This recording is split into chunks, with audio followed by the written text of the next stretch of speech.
नमस्कार, आप देख रहे हैं न्यूज़ वन इंडिया और मैं हूं आपके साथ अमृता चौहान। खबर लखनऊ से। यूपी कैबिनेट की आज अहम बैठक होने वाली है। दोपहर 12 बजे सीएम योगी की अध्यक्षता में यह बैठक होगी। कैबिनेट बैठक में अहम प्रस्तावों पर मुहर लग सकती है। गन्ना मूल्य, पीडब्ल्यूडी से जुड़े प्रस्ताव भी मंजूर हो सकते हैं। वहीं सिंचाई से जुड़े हुए प्रस्ताव भी बैठक में पास हो सकते हैं।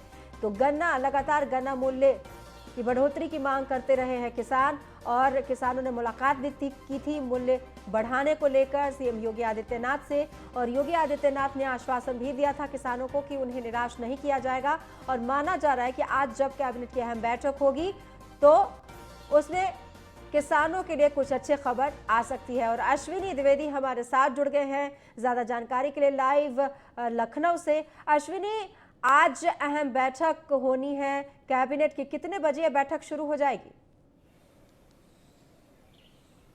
बिल्कुल बता दूं आपको, दोपहर 12 बजे ये कैबिनेट बैठक होनी है जिसमें तमाम जो प्रस्ताव हैं वो रखे जाएंगे और इन पर मोहर लग सकती है। जिसमें आज हाल ही में जो उत्तर प्रदेश के पूर्व मुख्यमंत्री थे कल्याण सिंह, उनकी मौत के बाद तमाम सड़कों के नाम 5 जिले ऐसे थे जिन सड़कों के नाम यहाँ पर कल्याण सिंह जी के नाम पर रखना था, जिसको लेकर के प्रस्ताव आ सकता है और उस पर मोहर लग सकती है। इसके साथ ही साथ गन्ना जो पेराई सत्र शुरू होने वाला है उससे पहले गन्ने का मूल्य उसको बढ़ाने को लेकर के फैसला हो सकता है आज की कैबिनेट की बैठक में। क्योंकि अभी कुछ दिन पहले ही 150 किसान जो हैं मुख्यमंत्री से मिले थे। मुख्यमंत्री ने उनको सम्मानित भी किया था और उनसे वादा किया था, उनको भरोसा दिलाया था कि जल्द से जल्द गन्ना की जो मूल्य है उसमें बढ़ोतरी की जाएगी। साथ ही साथ जो उनका बकाया है वो भी जल्द से जल्द दिलाया जाएगा निश्चित तौर पर। क्योंकि जिस तरह से किसानों का जो पश्चिमी उत्तर प्रदेश में अगर देखा जाए दिल्ली के बॉर्डर पर लगातार प्रदर्शन चल रहा है, ऐसे में जो उत्तर प्रदेश सरकार है 2022 चुनाव से पहले किसानों को नाराज नहीं करना चाहती। क्योंकि एक बड़ा वर्ग किसानों का है जो वोट करता है और कहीं ना कहीं जिसने वोट किया, जिसकी वजह से भाजपा की सरकार बनी। इस बार भाजपा नहीं चाहती है कि वो उनकी नाराजगी झेलनी पड़े, जिसके चलते कोई बड़ी सौगात आज दे सकती है। निश्चित तौर पर इसके अलावा भी तमाम प्रस्ताव आ सकते हैं, इन पर मोहर लग सकती है, जिसमें सिंचाई विभाग से जुड़े हुए प्रस्ताव भी शामिल हैं। निश्चित तौर पर 12 बजे बैठक होगी और उसके बाद क्लियर हो जाएगा कि किन किन प्रस्ताव पर मोहर लगी। जी अश्विनी, जाहिर सी बात है आज जब कैबिनेट की बैठक होगी तो किसानों की नजर होगी, किसान इंतजार कर रहे होंगे क्योंकि वादा कर दिया है सीएम ने उन्हें, और वो बेसब्री से इंतजार करेंगे कि उनके लिए कुछ अच्छी बात सामने आएगी। बिल्कुल, जिस तरह से पश्चिमी उत्तर प्रदेश में अगर बॉर्डर देखें दिल्ली के, वहाँ पर अभी प्रदर्शन जारी है। किसान यूनियन हैं जो वो लगातार सरकार के खिलाफ मोर्चा खोले हुए हैं। ऐसे में किसानों को संतुष्ट करना सरकार की प्राथमिकता है। हालांकि केंद्र सरकार लगातार प्रयास कर रही है, उसके बाद उत्तर प्रदेश सरकार भी लगी हुई है, लेकिन सबके बावजूद भी अभी भी जो सामंजस्य किसानों सरकार में नहीं बैठ पा रहा है। तो ऐसे में किसानों की नाराजगी दूर करने के लिए एक बड़ा मौका, अच्छा मौका है। क्योंकि पश्चिमी उत्तर प्रदेश जो है वो इस जो प्रदर्शन हो रहा है, जो विरोध हो रहा है, उससे ज्यादा सबसे ज्यादा प्रभावित है। और अगर बात करें गन्ना किसानों की, तो पश्चिमी उत्तर प्रदेश में सबसे ज्यादा गन्ना किसान भी एक तरीके से माने जाते हैं। तो वहां पर अगर ये राहत दी जाती है, ये मूल्य बढ़ाया जाता है, तो निश्चित तौर पर कहीं ना कहीं जो किसान है को बड़ी राहत मिलेगी और शायद नाराजगी भी सरकार दूर करने की पूरी कोशिश करेगी और शायद नाराजगी खत्म भी हो जाए। आप हमारे साथ बने रहिए अश्विनी, हम आपके पास लौट कर आएंगे दोबारा। तो खबर लखनऊ से। आज बुजुर्गों को सौगात देंगे सीएम योगी आदित्यनाथ। राष्ट्रीय वृद्धावस्था पेंशन योजना के तहत धनराशि देंगे। 55,77,000 लाभार्थियों को ट्रांसफर करेंगे धनराशि। 836 करोड़ 55 लाख रुपए ऑनलाइन ट्रांसफर करेंगे। पेंशन योजना से जुड़ेंगे 4,56,000 नए लाभार्थी। योजना के लाभार्थियों से संवाद भी करेंगे सीएम योगी आदित्यनाथ। कार्यक्रम में आज कल्याण मंत्री रमापति शास्त्री भी मौजूद रहेंगे। सुबह 11 बजे सीएम आवास पर यह कार्यक्रम आयोजित किया जाएगा।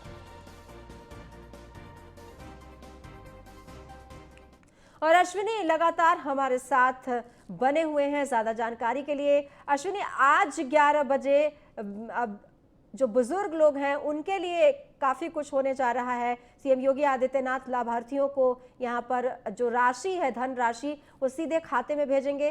कितने बुजुर्ग हैं जिनको ये धनराशि दी जाएगी और कितना ये धनराशि एक जो बुजुर्ग होंगे उनको दिया जाना है? बिल्कुल बता दूं आज राष्ट्रीय वृद्धा पेंशन योजना के तहत आज 55 लाख से ज़्यादा जो वृद्ध हैं उनको उनके खातों में धनराशि भेजी जाएगी। निश्चित तौर पर पूरा कार्यक्रम जो है 11 बजे मुख्यमंत्री आवास 5KD पर होगा, जहां पर मुख्यमंत्री खुद जो धनराशि है 55 लाख जो लगभग 55 लाख जो वृद्ध हैं उनके खातों में भेजेगी, जिसकी राशि कुल टोटल 8 करोड़ माफ कीजिए 836 करोड़ के लगभग में है और ये सीधे हस्तांतरित ऑनलाइन की जाएगी। निश्चित तौर पर इसके अलावा जो 4.5 लाख हैं नए वृद्ध जो हैं जो इस योजना के तहत जुड़े हैं, निश्चित तौर पर उनको भी इस योजना का लाभ मिलेगा। इसके अलावा मुख्यमंत्री जो तमाम जो कार्यक्रम में उपस्थित होंगे लोग उनसे बात भी करेंगे, तमाम सरकार की योजनाएं जो हैं उनको लेकर के विचार विमर्श करेंगे, उनसे पूछताछ करेंगे कि आखिर योजनाएं सरकार द्वारा जो भेजी जा रही हैं वो आखिर कब कितना आपके आज तक पहुंच रही हैं, आप संतुष्ट हैं उससे या ना है। निश्चित तौर पर वृद्धा पेंशन योजना है जो उसके तहत एक बार फिर आज जो बड़ी संख्या में लोगों को जो उनके खातों में पेंशन पहुंचेगी, धनराशि पहुंचेगी। जी यहाँ पर खास बात यह भी है कि जब भी वो लोगों से बातचीत करते हैं सीएम योगी आदित्यनाथ तो उनकी निजी समस्याओं के बारे में भी पूछते हैं। तो क्या ऐसा माना जाए कि बुजुर्गों से जब वो योजना के लाभ के बारे में बातचीत करेंगे तो वो उनकी समस्याओं के बारे में भी जानकारी लेंगे? बिल्कुल एक चीज़ समझिएगा, जब मुख्यमंत्री जब इस तरह के कार्यक्रम होते हैं तो वो कहीं ना कहीं ज़मीनी हकीकत जाना चाहते हैं, क्योंकि कहीं वो चाहते हैं कि अधिकारी कितना बेहतर काम कर रहे हैं ये एक जो गांव में दूर बैठा हुआ व्यक्ति वो बेहतर बता सकता है। तो कहीं ना कहीं उसका मन टटोलते हैं कि आखिर काम हो रहा है कि नहीं हो रहा है, सिर्फ डींगे हाँके जा रही है। इसी को लेकर के देखने को मिलता है अक्सर मुख्यमंत्री जिलों के दौरा किया करते हैं और वहाँ पर भी जाकर के जो स्थानीय लोग होते हैं जनप्रतिनिधि उनसे भी मुलाकात करते हैं और उनसे भी नब्ज टटोलते हैं कि आखिर बेहतर काम हो रहा है, कितना बेहतर हो रहा है या हो नहीं रहा है। इन सब तमाम चीजों को ले मुख्यमंत्री बात करते हैं और एक बार फिर ऐसा भी जी अश्विनी, बहुत बहुत धन्यवाद इस तमाम जानकारी के लिए। 3 दिवसीय दौरे पर यूपी आएंगे असदुद्दीन ओवैसी। 7 सितंबर को अयोध्या से कर सकते हैं दौरे की शुरुआत। रुदौली कस्बे में वंचित शोषित सम्मेलन को करेंगे संबोधित। 8 सितंबर को AIMIM चीफ का सुल्तानपुर का कार्यक्रम है। दौरे के आखिरी दिन 9 नवंबर को बाराबंकी जाएंगे ओवैसी। लखनऊ में प्रेस कॉन्फ्रेंस भी करेंगे असदुद्दीन ओवैसी। तो असदुद्दीन ओवैसी 8 सितंबर को सुल्तानपुर में कार्यक्रम करेंगे। दौरे के आखिरी दिन 9 नवंबर को बाराबंकी जाएंगे ओवैसी। और एसके वाजपेयी संवाददाता हमारे साथ फोन लाइन पे जुड़ गए हैं ज्यादा जानकारी के लिए। इसके असदुद्दीन ओवैसी यूपी के दौरे पर हैं, क्या क्या कार्यक्रम रहेगा इनका जो दौरा है उसमें? बिल्कुल, हम चल के देखें लगातार AIMIM उत्तर प्रदेश में कहीं न कहीं अपनी पैठ बनाने की कोशिश कर रही है, जिसको लेकर वो लगातार सुहेलदेव भारतीय समाज पार्टी अध्यक्ष ओम प्रकाश राजभर के भी संपर्क में है। हालांकि ये उनका चुनावी दौरा होगा जो कि 3 दिन का होगा। 7 तारीख से ये दौरा शुरू होगा, जहां अयोध्या, उसके बाद सुल्तानपुर और साथ ही साथ बाराबंकी और बाराबंकी के बाद लखनऊ। ये वो उनके दौरे का कहीं न कहीं पूरा रोड मैप होगा, जिसमें ये कोशिश होगी कि कहीं न कहीं लोगों को जोड़ा जाए, अपना संदेश देने की कोशिश की जाए। सबसे बड़ी बात, अयोध्या महत्वपूर्ण है क्योंकि अयोध्या में वो जाएंगे तो रुदौली कस्बे में एक सम्मेलन को संबोधित करेंगे। वहीं अगर हम 8 सितंबर की बात करें तो सुल्तानपुर में भी उनकी जनसभा है और साथ ही साथ पार्टी पदाधिकारियों के साथ एक उनकी बैठक भी है। उसके अलावा बाराबंकी में 9 तारीख को जहां वो कार्यक्रम करेंगे, साथ ही साथ पार्टी पदाधिकारियों के साथ मुलाकात करेंगे। जो विभिन्न दलों से आए लोग कहीं न कहीं AIMIM में आए हैं, उनके साथ भी एक बैठक का कार्यक्रम है। उसके बाद लखनऊ आकर कहीं न कहीं मीडिया के जरिए अपनी बात रखने की कोशिश होगी। तो लगातार पूरी तरह से ये चुनावी दौरा मान लिया जाए जिस तरह से इनका कार्यक्रम आप बता रहे हैं?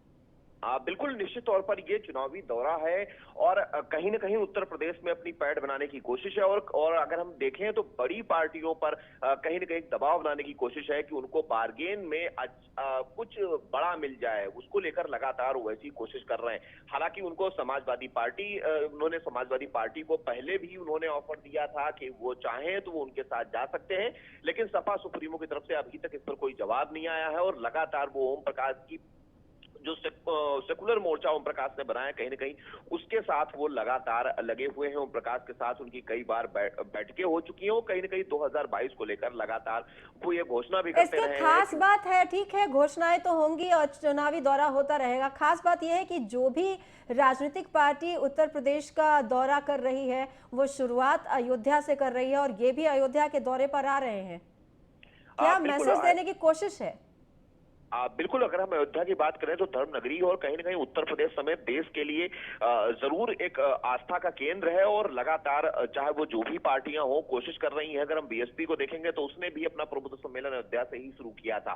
तो कहीं न कहीं एक संदेश देने की कोशिश जरूर है और अब ये देखना महत्वपूर्ण होगा कि आखिर इन सब चीजों का कितना फायदा एआईएमआईएम को 2022 में मिलता है, क्योंकि बहुत ज्यादा जनाधार उत्तर प्रदेश में फिलहाल नहीं है। इसके पहले जब भी असदुद्दीन ओवैसी की पार्टी ने उत्तर प्रदेश में किसी भी पद के लिए इलेक्शन लड़ा है तो उसमें बहुत ज्यादा उनको फायदा नहीं हुआ है। इसके बहुत बहुत धन्यवाद इस तमाम जानकारी के लिए। तो चलिए हम आपको बता दें कि सीधी तस्वीरें बारिश की दिखाएंगे। लगातार दिल्ली एनसीआर में बारिश हो रही है और ये तस्वीर देखिए, झमाझम बारिश हो रही है। हालांकि जब पहले दिन बारिश हुई थी तो लोगों को गर्मी से राहत मिली थी, लेकिन अब जल भराव जो है, जल जमाव है, वो लोगों के लिए मुसीबत बन गया है और हर रोज बारिश हो रही है, जिससे हर रोज लोगों को घरों से निकलने में परेशानी हो रही है, क्योंकि सड़कों पर जल भराव है और उसके बाद बारिश की वजह से यातायात में भी उन्हें परेशानी हो रही है। उन्हें जो ट्रांसपोर्ट है वो सही तरीके से नहीं मिल पा रहे हैं, इसलिए वो अपने गंतव्य स्थान तक नहीं पहुंच पा रहे हैं।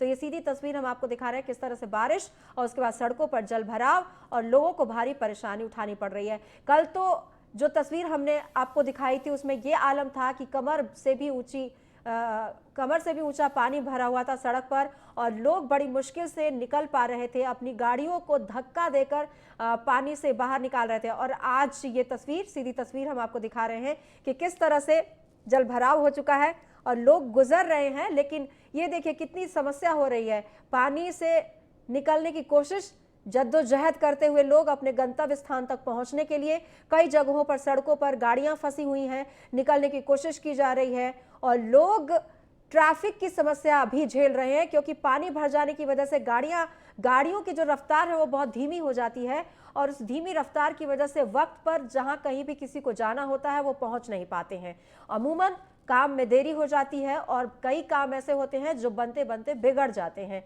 अमूमन ये भी होता है कि किसी को मीटिंग में जाना है और तय वक्त पर मीटिंग होता है, जाहिर सी बात है, और ऐसे में बारिश हो और जल भराव हो तो तय वक्त पर कोई बैठक भी नहीं कर पाएगा, कोई मीटिंग भी अटेंड नहीं कर पाएगा।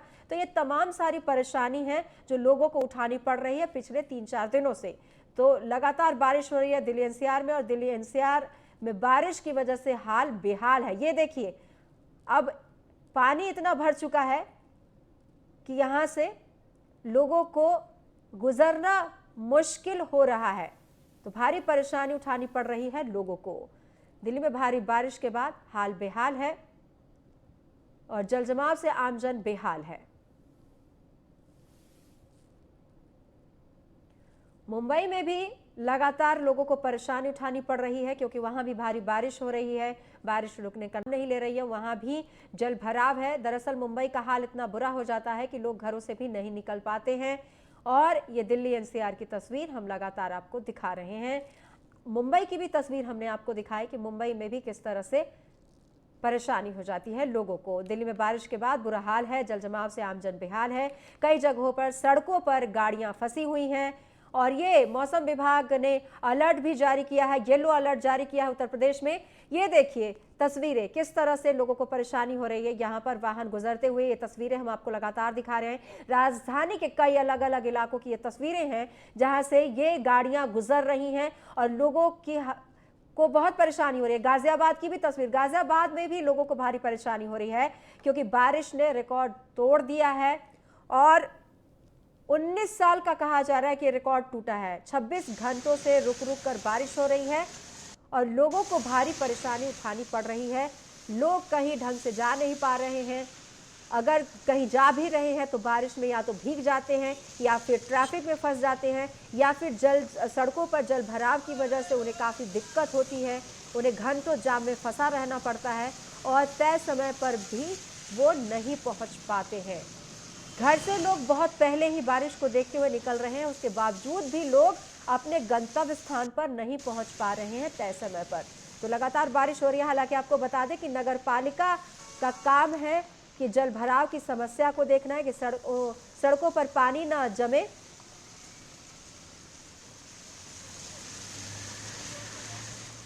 बढ़ते आगे, टोक्यो पैरालंपिक में सुहास एलवाई की शानदार शुरुआत हुई है। पैरालंपिक में सुहास एलवाई ने जीत के साथ आगाज किया है। जर्मनी के जेन निकलस को 21-9 और 21-3 से हराया है। नोएडा के जिलाधिकारी हैं सुहास एलवाई। तो सुहास एलवाई ने शानदार प्रदर्शन करते हुए 21-9 और 21-3 से हराया है जर्मनी के जेन निकलस को। पैरालंपिक में सुहास एलवाई ने जीत के साथ आगाज किया है। टोक्यो पैरालंपिक में सुहास एलवाई ने शानदार शुरुआत की है। पैरालंपिक में सुहास एलवाई ने जीत के साथ आगाज करते हुए जर्मनी के जेन निकलस को 21-9 और 21-3 से हराया है। नोएडा के जिलाधिकारी हैं सुहास एलवाई।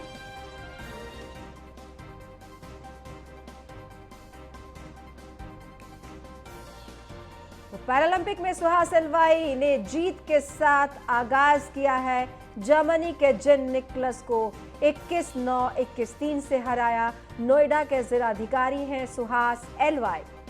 टोक्यो पैरालंपिक में सुहास एलवाई ने शानदार शुरुआत की है और जर्मनी के निकलस को हराया है 21-9 और 21-3 से।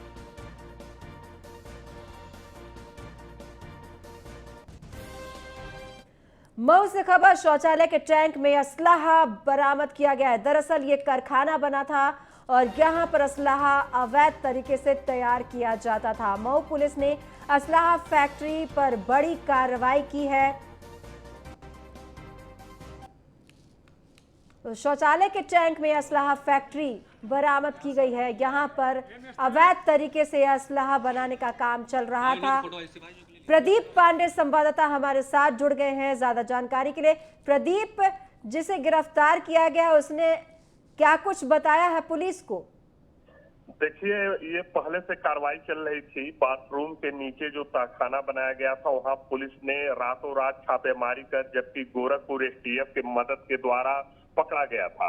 वहां से जो आरोपी 9 बरामद हुए, उन्होंने ही बताया, उनसे जब कड़ी पूछताछ पुलिस ने मऊ की तो उन्होंने बताया कि एक और फैक्ट्री है जो कि संचालित हो रही है। तो पुलिस उस निशानदेही पर बाहर से जेसीबी लगा करके उस दीवार को तोड़ा तो अंदर सारी मशीनरियां बरामद हुई। उनको बाहर तत्काल किया गया और अभी भी जब वो आरोपी थे उनसे हम लोगों ने पूछने का प्रयास किया कि क्या कब से आप काम कर रहे थे, कब से ये मामला चल रहा था, तो कुछ भी बोलने से इनकार कर दिए और पुलिस उनको लेकर के आगे चली गई। यहाँ तक कि पुलिस का कहना है कि अभी ताबड़तोड़ कार्रवाई जारी है, अभी और जगहों पर सुराग मिल सकते हैं। जी, यहाँ पर ये पता चल पाया है कि ये जो प्रदीप, ये जो असलाहा ये लोग बनाते थे वो किन्हें सप्लाई करते थे? ये मुंगेर बिहार के रहने वाले हैं। मऊ में कुछ लोगों ने यहाँ आकर के शादी करके, यानी पुराने 10 साल 5 साल पहले से कारोबार चलता था अंदर और ये अवैध असलाहा 10,000 12,000 15,000 पे ये बेचे जाते थे। जी, ये बिहार सप्लाई दी जाती थी, यहाँ नहीं मैडम। बहुत बहुत धन्यवाद प्रदीप इस तमाम जानकारी के लिए। तो पुलिस ने असलाहा बनाने वाली फैक्ट्री का भांडाफोड़ किया है। कार्रवाई करते हुए एक शख्स को भी गिरफ्तार किया है। बढ़ते आगे, लखनऊ से मनमानी करने वाले दुकानदारों की अब खैर नहीं है। नाइट कर्फ्यू को लेकर चौक पुलिस ने कमर कस ली है। मनमानी करने वाले दुकानदारों पर अब चाबुक चलाई जाएगी। रूमी गेट क्षेत्र में पैदल गश्त करके दुकानें बंद कराई गई। एसीपी आईपी सिंह और इंस्पेक्टर विश्वजीत सिंह ने अभियान चलाया। पुलिस फोर्स के साथ पहुंचकर दुकानें बंद करवाई। सरकार के आदेश का पालन न करने वालों पर अब कार्रवाई की जाएगी।